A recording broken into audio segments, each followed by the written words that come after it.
ও ভাই ঘুমায় না রে, নাম জপ মাওলার, একদিন ঘুমাইবে তুমি কবরের মাঝার। ও ভাই ঘুমায় না রে, একদিন ঘুমাইবে তুমি জিন্দাগির লাগিয়া। ও মন ঘুমায় না রে, ঘুম ঘুম করে রে মন ঘুমের লাগিয়া, একদিন ঘুমাইবে তুমি জিন্দাগির লাগিয়া। ও ভাই ঘুমায় না রে, একদিন ঘুমাইবে তুমি কবরের মাঝার। ও ভাই ঘুমায় না রে, আল্লাহর যত নবী এলেন এ দুনিয়া মাঝার, একে একে সব চলে গেলেন, একে একে সব চলে গেলেন কবরের মাঝার। ও ভাই ঘুমায় না রে, একে একে সব চলে গেলেন কবরের মাঝার। ও ভাই ঘুমায় না রে, সাদ্দাদ ফেরাউন বাদশা ছিল এ দুনিয়া মাঝার, একে একে সব চলে গেল, একে একে সব চলে গেল কবরের মাঝার। ও ভাই ঘুমায় না রে, নারে তাকবীর। একটা বুখারী শরীফের হাদিস আপনাদের সামনে তুলে ধরেছি যে মত কি জিনিস। মুসা নবীর নাম শুনেছেন আপনারা? শুনেছেন মুসা নবীর নাম? মুসা আলাইহিস সালাম। সেই মুসা নবীর কাছে আল্লাহ তাবারাক ওয়া তাআলা মালাকুল মউতকে পাঠালেন। ও মালাকুল মউত, যাকে আমরা আমাদের ভাষাতে আজরাইল ফেরেশতা বলি, যাও আমার মুসার জান কবজ করে নিয়ে এসো। আমার আপনার জান কবজ করতে আসবেন, ফেরেশতারা অনুমতি নেবেন না, অর্ডার হয়েছে, টাইম হয়েছে, নিয়ে চলে যাবেন। কিন্তু যখন নবীদের জান কবজ হবে তাদের কাছে পারমিশন নিতে হবে, পারমিশন নেবেন, তাদেরকে জিজ্ঞাসা করা হবে। তো মুসা নবীর কাছে এলেন, আসার পর মালাকুল মউত বললেন যে মুসা, আল্লাহর আদেশ হয়েছে আপনার জান কবজ করে নিয়ে যাব। ভাই দুনিয়াতে কোনো মানুষ মরতে চায় না হঠাৎ করে, চাহে কি? কেউ চাহে না আমরা মরতে। 80-90 বছরকার বুড়া লাঠি নিয়ে টুক টুক টুক টুক টুক টুক করে হাঁটছে, হাঁটতে পারে না। যদি পোতারা মজাক করে বলে শালা বুড়া তুই আর কতদিন বাঁচবি, কখন মরবি তুই, যদি খুলে বইলা দেয় লাঠি খানটা একবার চালিয়ে দেবার, পাঁকে ন্যাংড়া করে দেয়, শালা তুই মর, তুই আমাকে মরতে বলছিস। দুনিয়াতে কেউ মরতে চায় না। মুসা নবী মতের কথা শুনে মালাকুল মউতকে যে একটা ফাইট মারলেন ভাই, চোখ কানা হয়ে গেল, ফেরেশতার চোখ কানা হয়ে গেল। এবার বলেন মুসা নবীর কত শক্তি। ফেরাউনের একটা সিপাহীকে একটা চড় একটা ফাইটে দুনিয়া থেকে বিদায় করে দিয়েছেন। আমি ঘটনার দিকে যাব না, ফেরেশতার চোখ কানা হয়ে গেল, মালাকুল মউতের চলে গেলেন। মুসা নবী যে ফেরেশতাকে মারলেন একটা চড় একটা ফাইট, চোখ কানা হয়ে গেল। আল্লাহর কাছে ইলমটা আছে না নেই? আল্লাহর কাছে খবরটা আছে না নেই? কথা বলেন, আছে না নেই? আছেন। আল্লাহ রাব্বুল আলামিন মালাকুল মউতকে বললেন, এ মালাকুল মউত, কি ব্যাপার, তোমার অবস্থা কেন এরকম? ও মালাকুল মউত, তোমার চোখ কেন কানা হয়ে গেছে, অন্ধ হয়ে গেছে, তোমার চোখে জখম কেন? এবার মুসা নবীর কথা মালাকুল মউত বললেন, ও রব্বুল আলামিন, তুমি আমাকে এমন নবীর কাছে জান কবর করার জন্য পাঠিয়েছো, এমন নবীর কাছে আমি গেছিলাম। ওই নবী মতের কথা শুনে, মতের খবর পেয়ে, এই আল্লাহ দেখো আমার চোখে একটা এমন জোর করে ফাইট মেরেছি, এমন জোর করে আমাকে একটা চড় দিয়েছে, আমার চোখ অন্ধ হয়ে গেছে, চোখ কানা হয়ে গেছে। আল্লাহ রাব্বুল আলামিন চোখকে ভালো করে দিলেন। ওরে সুবহানাল্লাহ। এই আমার ওয়ালিপুর এলাকার মায়েরা, খালারা, ভাইয়েরা শুনেন, গল্প নয়, বুখারী শরীফের হাদিস। নবী বলেছেন যখন মালাকুল মউতের চোখ ভালো হয়ে গেল, আল্লাহ রাব্বুল আলামিন এবার মালাকুল মউতকে বলছেন, তুমি আর একবার আমার নবী মুসার কাছে যাও, মুসার কাছে যাও। আল্লাহ বললেন, মালাকুল মউত, এইবারে তোমাকে জান কবজ করার জন্য তোমাকে যেতে হবে না, তুমি আমার নবীর মুসার কাছে একটা তুমি পায়গাম দিয়ে দাও, একটা মেসেজ দিয়ে দাও, একটা সুসংবাদ দিয়ে দাও। সেই পায়গাম, সেই মেসেজ নিয়ে চলে গেলেন। এবার মুসা নবীর কাছে চলে এলেন। মুসা নবী বলছেন, কি খবর, কি ব্যাপার, তুমি আবার এসেছো কেন? এইবারে মালাকুল মউত বলছেন, মুসা এইবারে আপনার জান কবজ করার জন্য আমি আসিনি, এইবারে আপনার রূহখানা কবজ করার জন্য আসিনি, তাহলে কেন এসেছো?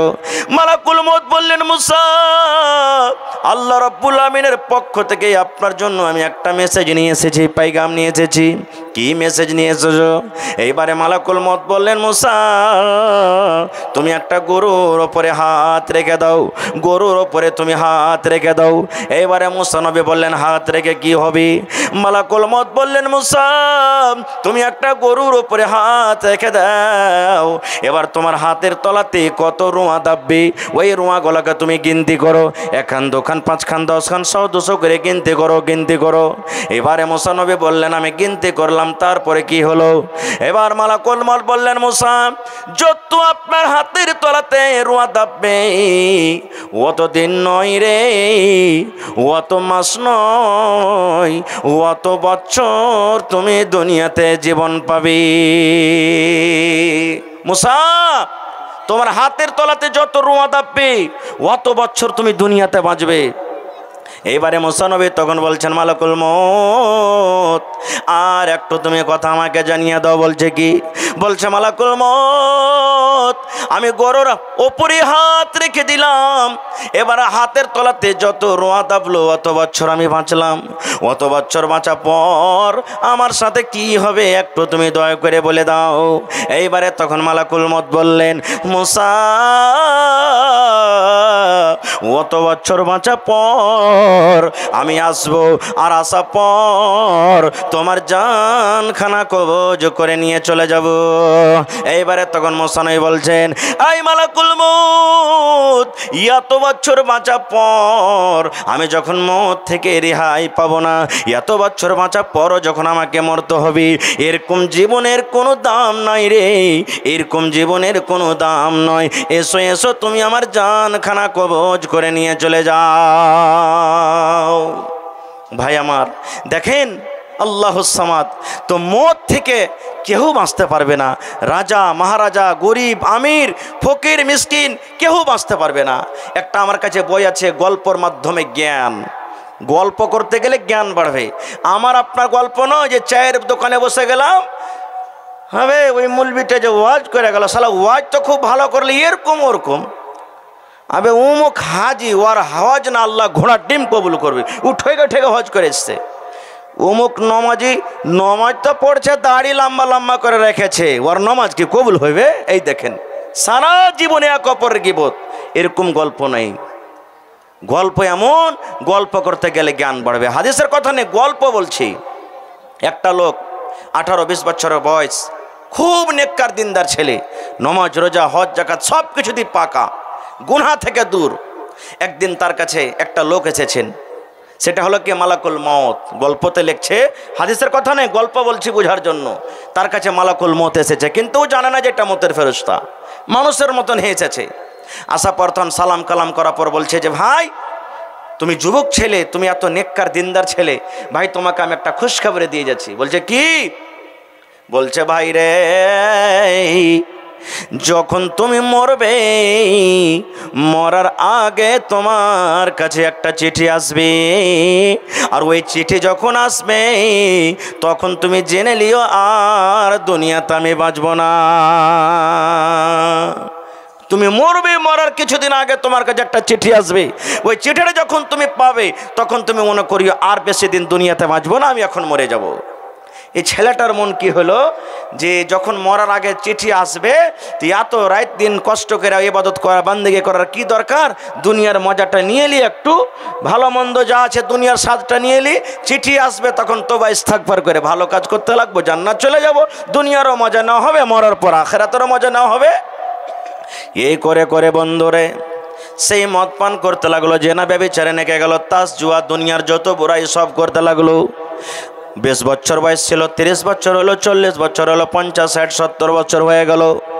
মাথার চুল পেকে গেল, দাঁত ঝরে গেল, চোখ ঝাপসা দেখতে লেগেছি, কোমর ঝুঁকে গেল, আর দৌড়াইতে পারে না, জুয়ানের জোশ সব খতম হয়ে গেল, এরকম বয়স হয়ে গেল, কিন্তু এখন পর্যন্ত তার কাছে চিঠি আসে না। এই করতে করতে ঠিক 90 বছর বয়সে মোটামুটি হঠাৎ করে সেই লোকটা তার সামনে হাজির। এইবারে বলছেন, তুমি চিঠি এনেছো নাকি? বলছেন না। বলছে, তাইলে কেন এনেছো? বলছে, আল্লাহর বান্দারি, তোমার জান কবজ করতে এসেছি রে বান্দা, তোমার জান খানা কবজ করে আমি নিয়ে চলে যাব, তোমার জান কবজ করার জন্য আমি এসেছি। এবারে ওই বুড়া লোকটা বলছেন, রে আল্লাহর বান্দা, তুমি তো আমার সামনে ওয়াদা করেছো মরার আগে তোমার কাছে একটা চিঠি আসবে, ওই চিঠি যখন আসবে তুমি মনে করিও আমি এখন মরে যাব। আজকে আমার 90 বছর হয়ে গেল, এখন পর্যন্ত আমি চিঠির অপেক্ষায় আছি, চিঠি এলো না, কখন চিঠি আসবে এই জন্য আমি চিঠির ইন্তজারে অপেক্ষাতে আছি, এখনো কিন্তু চিঠি আসেনি। এইবারে তখন লোকটা বলছে, আল্লাহর বান্দারে, তোমার কাছে এত এত চিঠি এসেছে, কিন্তু একদিনও তুমি চিঠির ওপরে ধ্যান দাওনি। আয় আল্লাহর বান্দা, তোমার কাছে চিঠি এসেছে, চিঠি এসেছে, চিঠি এসেছে, আল্লাহ রাব্বুল আলামিনের পক্ষ থেকে তোমার কাছে চিঠি এসেছে রে, কিন্তু একদিনও তুমি চিঠির ওপরে তুমি গৌর করনি, চিন্তা করনি। এইবারে বুড়া লোকটা তখন রায়গা বলছে, কই আমার কাছে তো একটাও চিঠি আসেনি, আমি তাহলে মিথ্যা বলছি নাকি? এবার তখন বলছে, হ্যাঁ তুমি মিথ্যা বলছো। বলছে, কেমন করে মিথ্যা বললাম? এইবারে বলছেন, রে আল্লাহর বান্দা, আমি যখন তোমার কাছে এসেছিলাম তোমার বয়স তখন ছিল 20 বছর 25 বছরই, তোমার মাথার চুলগুলা তখন কালো কসকসে হয়েছিল, এখন দেখো তোমার মাথার চুল সাদা হয়েছে রে বান্দা। এই মাথার চুল সাদা হয়ে যাওয়ার মানে হলো এটা আল্লাহ রাব্বুল আলামিনের পক্ষ থেকে একটা চিঠি। তোমার দাঁতগালা তখন কত মজবুত হয়েছিল, ইচ্ছা করতে গেলে তুমি পাথরও চাবিয়ে খেতে পারতে, এরকম তোমার দাঁত ছিল। এখন দেখো মুখে একটাও দাঁত নাই, সব দাঁত তোমার উঠে গেছে। ইয়ার মানে এটাও আল্লাহ রাব্বুল আলামিনের পক্ষ থেকে হলো একটা চিঠি। আয় আল্লাহর বান্দা, তোমার শরীরটার দিকে, দেহর দিকে তুমি তাকিয়ে দেখো, যখন তুমি জওয়ানি কালে ছিলে 50 কেজি 1 কুইন্টালের মতো ওজন তুমি মাথাতে নিয়ে ডোহার তোমার ক্ষমতা ছিল, এখন দেখো বোঝা দূরের কথা, তুমি শুধু নিজে নিজে চলারও ক্ষমতা রাখো না। তাহলে এটা আল্লাহর পক্ষ থেকে একটা চিঠি। এত এত চিঠি আসা পর তুমি বলছো আমার কাছে কোনো চিঠি আসেনি, এটা মানা যাবে না রে, যাবে না, যাবে না। এইবারে তখন ওই বয়স্ক লোকটা আফসোস করে বলছেন, আল্লাহ আমি কি করলাম, আল্লাহ আমি কি করলাম। এই মুসলমান, ওই পাপের হালাতে, গুনার হালাতে তার জানখানা কবজ করে নিয়ে যাওয়া হলো। বলার উদ্দেশ্য বন্ধুরি, কত আমার ভাইয়েরা মদ পান করেন, মদ বলে ভয় করে না। আরে এখনো মরবো কি, মরার আমার টাইম হয়নি। আমার যুবক ভাইয়েরা 25 বছর 30 বছর হয়েছে, এখন নামাজ পড়ার দরকার নাই রে, এখন দুনিয়ার মজাকটা নিয়ে নে।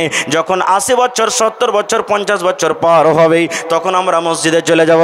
এই মুসলমান, আল্লাহ রাব্বুল আলামিন কোরআন মাজিদে বলেন, সূরা লুকমান একটা কোরআনে আছেন, ওই সূরা লুকমান শেষের দিকে আল্লাহ রাব্বুল আলামিন 5খানা কথা বলেছেন। 5টা ইলম আল্লাহ রাব্বুল আলামিন নিজের কাছে রেখেছেন, দুনিয়ার কোনো মানুষকে দেয়নি। ওই 5টা ইলমের মধ্যে একটা ইলম হলো, আল্লাহ বলেন, দুনিয়ার মানুষ রে, তুমি কোথায় মরবে, কখন মরবে, এই খবরটা শুধু আমার কাছে আছে। না মানুষ জানে? মানুষের কাছে খবর আছে? আহা, কোনো মানুষ জানে না যে আমি কোথায় মরবো, কেমন হ্যাঁ মরবো। যদি মানুষ জানতো তো ওই জায়গাতে যেতক না, না যেতক ভাই? জোরে বলেন, যেতক? যেতক না। একটা আমার কাছে কিতাব আছে, সুনহেরে আওরাক, আব্দুল মালিক মুজাহিদ এর লেখক। উনি একটা ঘটনা লিখছেন যে ফিলিস্তিন, যেখানে মসজিদ আকসা সুলেমান নবীর দেশ, সুলেমান নবী একদিন বসে আছেন, ভালো করে শুনবেন, আর ওর পাঞ্জরে একটা লোক বসে আছেন। মালাকুল মউত এলেন, সুলেমান নবীকে সালাম দিলেন, সালাম দিয়ে চলে গেলেন। এবারে যে লোকটা সুলেমান নবীর পাঞ্জরে বসেছিলেন, ওই লোকটার জবাব অর্থন জিজ্ঞাসা করছেন যে নবীজি, এই যে লোকটা আইসে চলে, এখন একাতে এলাকাতে কোনোদিন দেখিনি, নতুন নতুন মনে হইল, তো এই লোকটা কে? বলছে, এটা মালাকুল মউত, যে মানুষের জান কবজ করে। ওর দিলে কিন্তু ডর হয়ে গেল। হ্যাঁ, মালাকুল মউত এটাই? তখন বলছেন, সুলেমান নবী, আমি এ দেশে আর থাকবো না। কোথায় যাবি? আমাকে ভারতে পাঠিয়ে দেন, আপনি আমাকে হিন্দুস্তানে পাঠিয়ে দেন, এখানে আর থাকবো না। আমাকে দেখে গেল, হয়তো পারে কোন টাইমে এসে আমার জান কবজ করে নিয়ে চলে যাবে, আমি আর থাকবো না এখানে। আহা হা, চলে এলেন হিন্দুস্তান। ঠিক কিছুক্ষণ পর সুলেমান নবী কিন্তু বসে আছেন, আবার মালাকুল মউত হাজির।